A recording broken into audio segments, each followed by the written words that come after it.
Salut les followers, aujourd'hui c'est votre lundi et c'est Brian qui a choisi le sujet du jour. Il veut qu'on parle de Pop Smoke, ce rappeur de Brooklyn qui est mort il y a quelques jours, paix à son âme. Eh bien ce que je peux vous dire, c'est qu'il y a de grandes chances pour que ce soit les réseaux sociaux qui l'aient tué. Je sais qu'il y en a qui connaissent, mais pour ceux qui connaissent pas, Pop Smoke c'est lui qui a fait ça.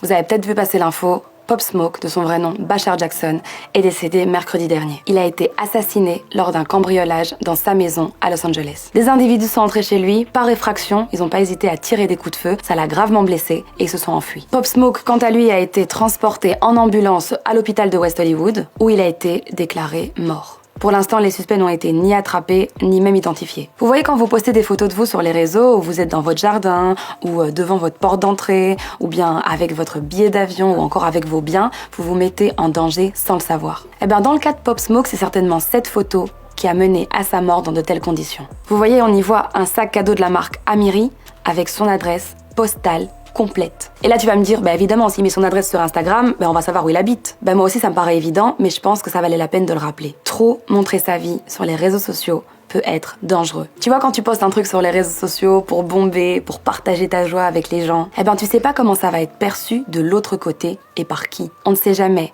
qui regarde et qui écoute. C'est ce que postent en ce moment tous les fans de Pop Smoke sur les réseaux depuis son décès. Et les cas de ce genre sont hyper nombreux. On se rappelle par exemple que Kim Kardashian s'est fait cambrioler aussi à cause de la localisation. Et c'est aussi arrivé à de nombreux candidats de télé-réalité comme Kevin et Carla ou encore Jazz et Laurent. Sur seulement 10 ans, les cambriolages ont augmenté de 40%.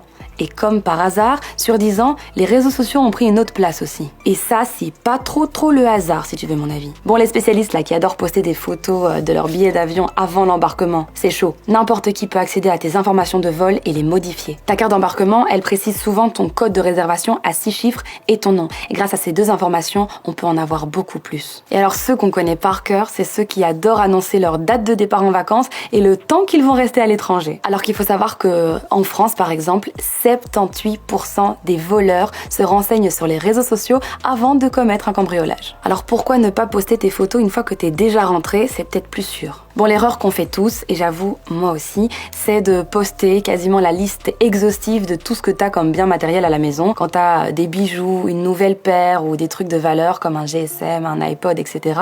Quand tu mets tout ça sur les réseaux, c'est là que ça peut être très dangereux pour toi aussi. Tout le monde n'est pas bienveillant. En 2017, il y a un jeune homme qui s'est fait voler pour 10 000 € de basket chez lui. Il avait une 50aine de paires et il la prenait très souvent en photo pour Instagram. Et en plus, il y avait la localisation. Et après le cambriolage, on a constaté que les fouilles avaient surtout eu lieu dans la chambre de ce mec. Coïncidence ? Je ne pense pas. Même la géolocalisation ne la met que quand c'est vraiment nécessaire. Après, si tu peux vraiment pas t'empêcher de poster ce que tu as et ce que tu aimes, essaye peut-être de contrôler la visibilité de tes posts et de contrôler aussi qui sont tes amis et tes followers. Bon, pour terminer, je dois pas te faire un dessin, c'est sûr qu'il vaut mieux renforcer au maximum la sécurité de ton habitation. Je le dis quand même, on sait jamais. Bon, j'espère que je vous en ai appris un petit peu plus sur le danger des réseaux et de comment vous en protéger. RIP à Pop Smoke et courage à sa famille, à ses proches. Je vous fais un bisou et à demain, ou pas. Oh, t'aurais pas oublié quelque chose? Un like, un commentaire, partage même. Et puis, si t'as un coup de gueule, tu me le mets en commentaire.